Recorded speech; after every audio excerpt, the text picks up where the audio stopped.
कि आज मेरा डोले है मन, वो डोले है मन। जाने न प्रीत मेरे भोले सजन हो, जाने न प्रीत मेरे भोले सजन, मेरे भोले सजन। कैसे छुपाऊं हाय दिल की लगन, हाय दिल की लगन। कैसे छुपाऊं हाय दिल की लगन, हाय दिल की लगन। मौसम प्यारा ठंडी हवा, दिल मिल जाए वो जादू जगा। मुरली वाले मुरली बजा, सुन सुन मुरली को नाचे जिया।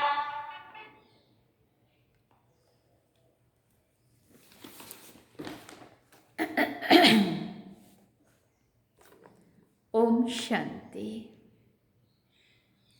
बाबा गुड मॉर्निंग। आज बाबा के 2 नवंबर 2021 के महावाक्य हैं। आज तो बाघ वारस, दिवाली एकदम पास में है। तो आज बाघ वारस की आप सभी को बहुत बहुत शुभकामनाएं।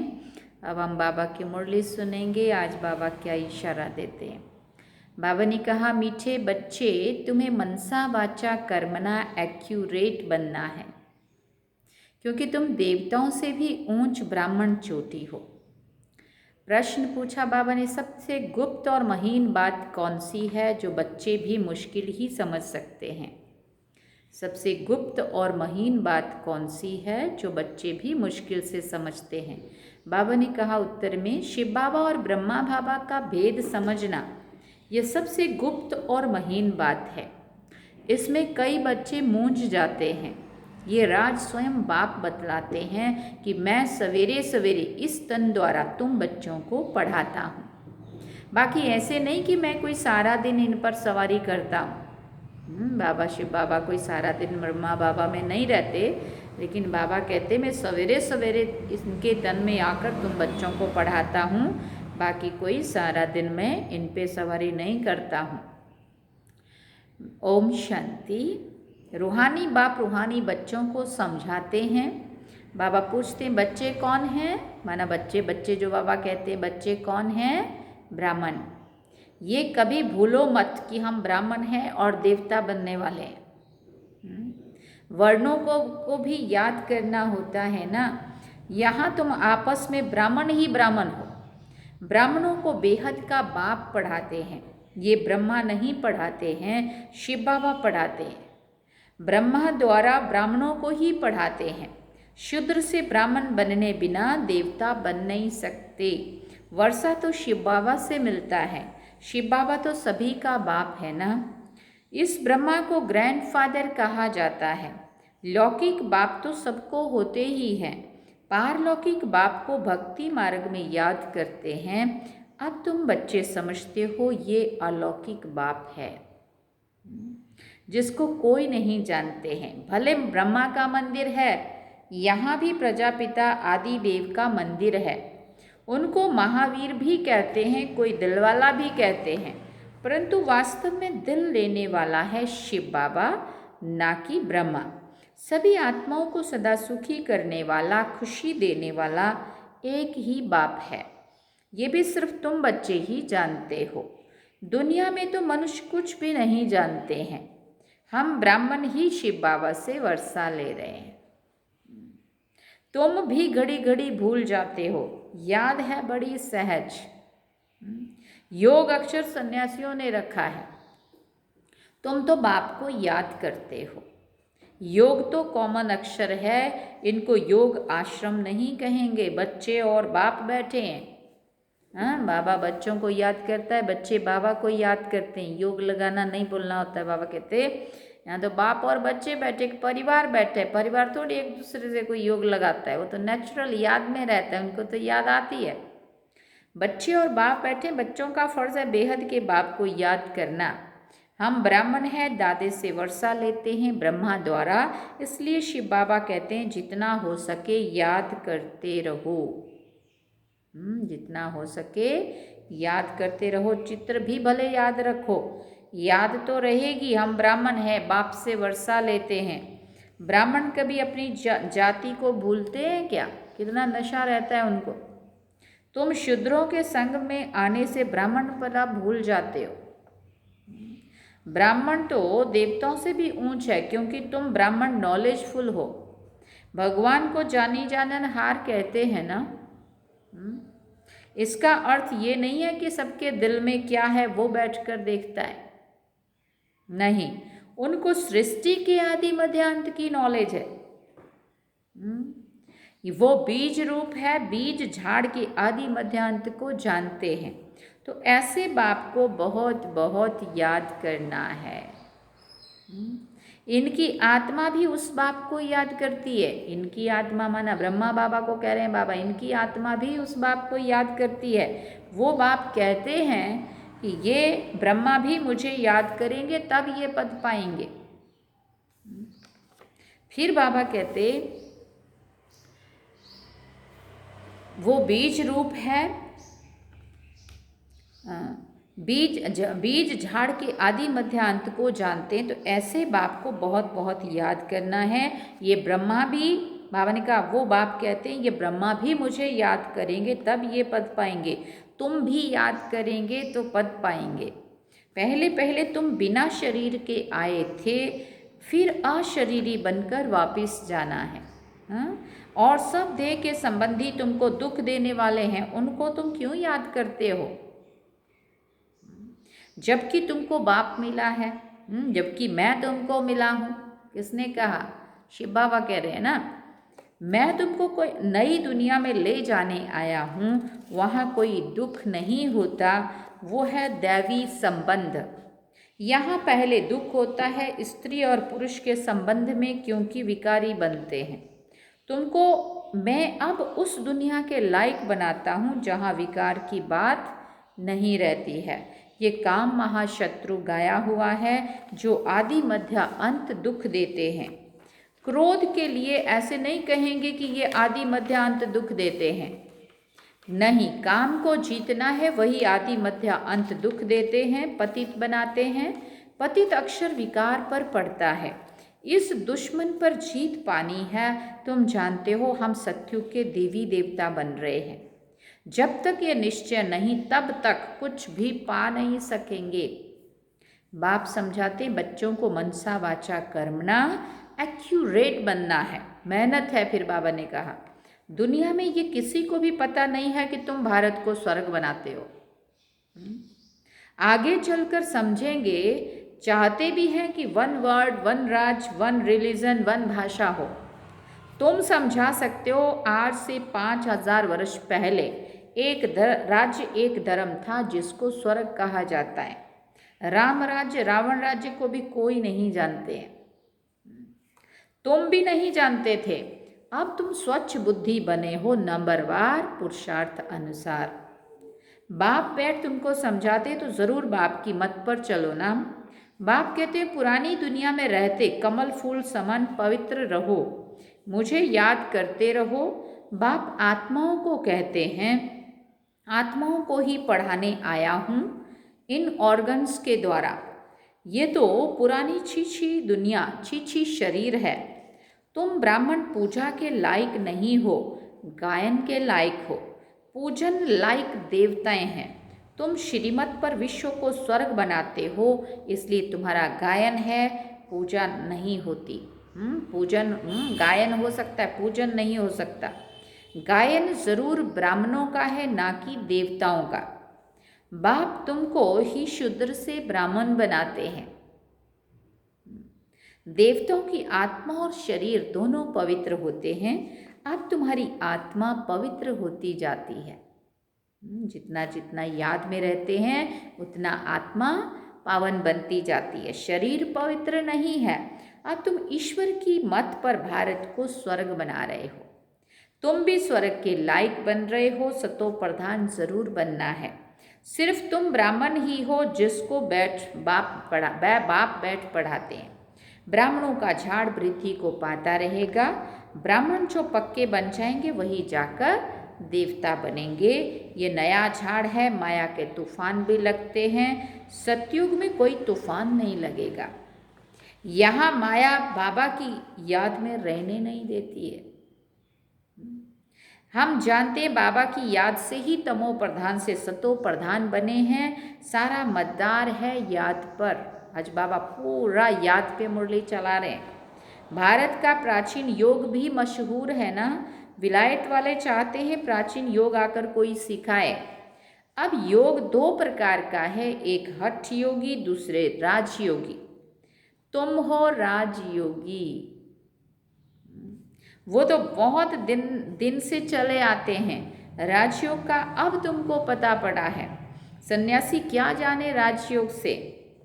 बाप ने आकर बताया है, राजयोग में ही आकर सिखाता हूँ, श्री कृष्ण तो सिखा ना सके। ये भारत का ही प्राचीन योग है। गीता सिर्फ गीता में मेरे बदले श्री कृष्ण का नाम डाल दिया है। कितना फर्क हो गया है ना। शिव जयंती होती है तो तुम्हारे वैकुंठ की भी जयंती होती है, जिसमें श्री कृष्ण का राज्य है। तुम जानते हो शिव बाबा की जयंती है तो गीता की भी जयंती है, वैकुंठ की भी जयंती हो रही है। तुम पवित्र बन जाएंगे। कल पहले मौफिक स्थापना हो रही है तो शिव बाबा की जयंती सो स्वर्ग की जयंती। बाबा ही आकर स्वर्ग की स्थापना करते हैं। फिर बाबा ने कहा, अब बाप कहते हैं मुझे याद करो। याद ना करने से माया कुछ ना कुछ विकर्म करा देती है। याद नहीं किया और लगी चमाट। याद में रहने से चमाट नहीं खाएंगे। ये बॉक्सिंग होती है। तुम जानते हो हमारा दुश्मन और कोई नहीं है। रावण दुश्मन है। शादी करने के बाद कुमार कुमारी भी पतित बनने से एक दो के दुश्मन बन जाते हैं। शादी में लाखों रुपया खर्च करते हैं, कहते हैं शादी है, बाप कहते हैं शादी है बर्बादी। अब पारलौकिक बाप ने ऑर्डिनेंस निकाला है कि बच्चे ये काम महाशत्रु है, इन पर जीत पहनो और पवित्रता की प्रतिज्ञा करो। कोई भी पतित ना बने। जन्म जन्मांतर तुम पतित बने हो इस विकार से, इसलिए काम महाशत्रु कहा जाता है। बाप तो बहुत अच्छी रीति कहते हैं, तुमने 84 जन्म कैसे लिए हैं, अब वापस जाना है। तुमको तो बड़ा ही शुद्ध अहंकार होना चाहिए, नशा होना चाहिए। बाबा कहते हम आत्माएं बाप की मत पर चलकर भारत को स्वर्ग बना रहे हैं। हम ही फिर से स्वर्ग में राज्य करेंगे। जितनी मेहनत करेंगे उतना पद पाएंगे, चाहे राजा रानी बनो या फिर प्रजा बनो। राजा रानी कैसे बनते हैं वो भी देख रहे हो। पुरुषार्थ करना पड़े ना, राजा रानी बनना है तो। बाबा कहते फॉलो फादर गाया जाता है ना, वो अब की बात है, लौकिक संबंध के लिए नहीं कहा जाता। ये बाप मत देते हैं मामेकम याद करो तो विक्रम विनाश होंगे। तुम समझते हो हम अच्छी मत पर चलते हैं, बहुतों की सेवा करते हैं। बच्चे बाप के पास आते हैं तो शिव बाबा भी रिफ्रेश करते हैं, तो ये भी रिफ्रेश करते हैं। ये भी तो सीखते हैं ना। शिव बाबा कहते मैं आता हूँ सवेरे को। अच्छा, फिर कोई मिलने आते हैं तो क्या ये ब्रह्मा नहीं समझाएंगे?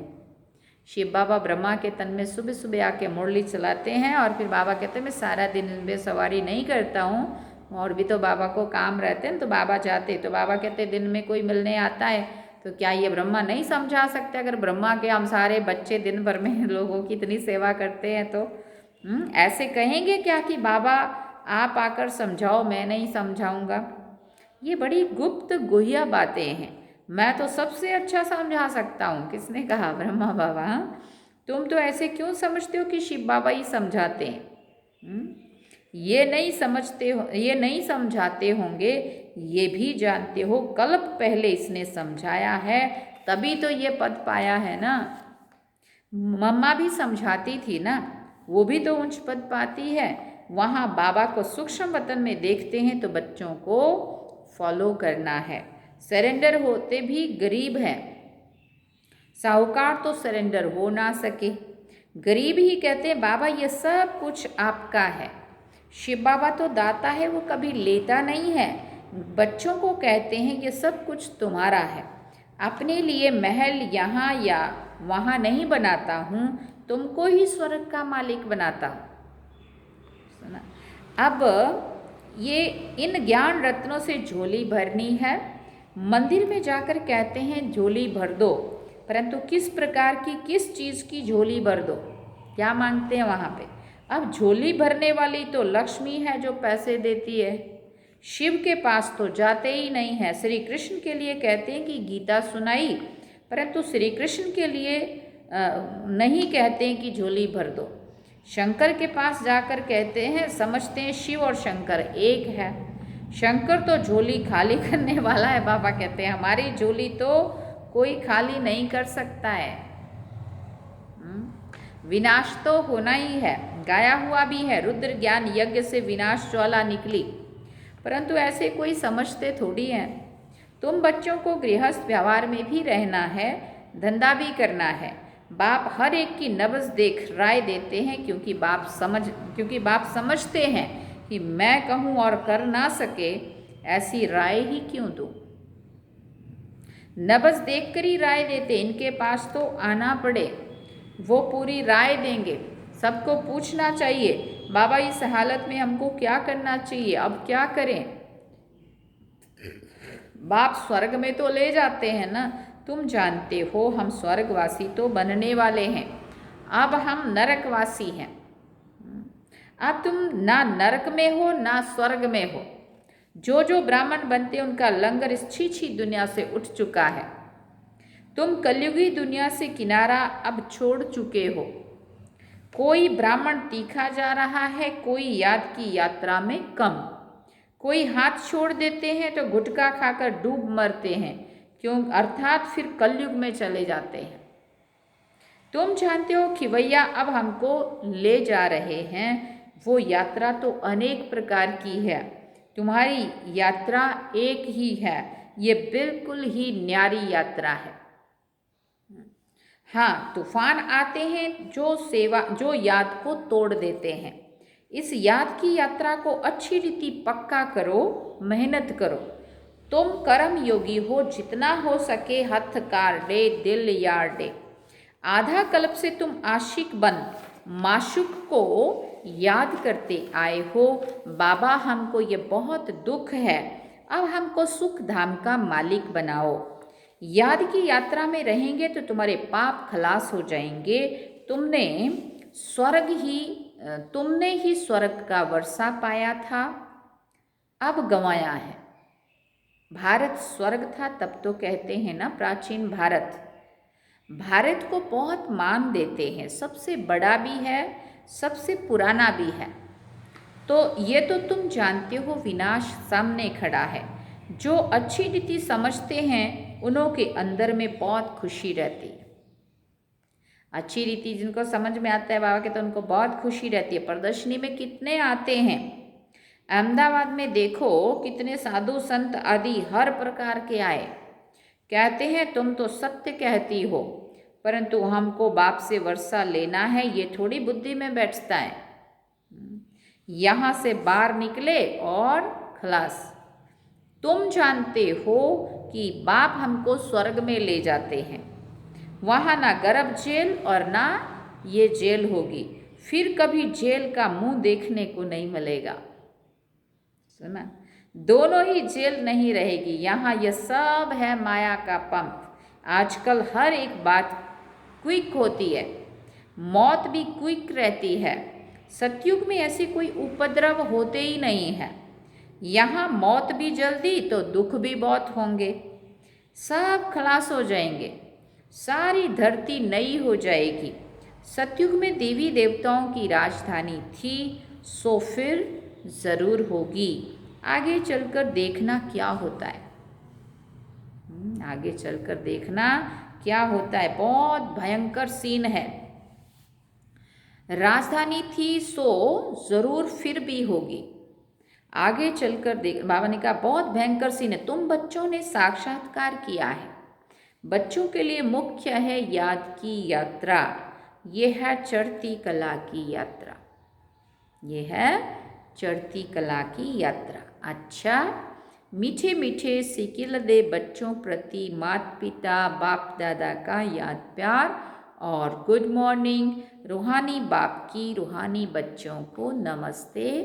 हम रूहानी बच्चों की रूहानी माता पिता बाप दादा को दिल व जान सीखवा प्रेम से याद प्यार गुड मॉर्निंग नमस्ते। थैंक यू बाबा, शुक्रिया बाबा, मेरा बाबा, प्यारा बाबा, मीठा बाबा।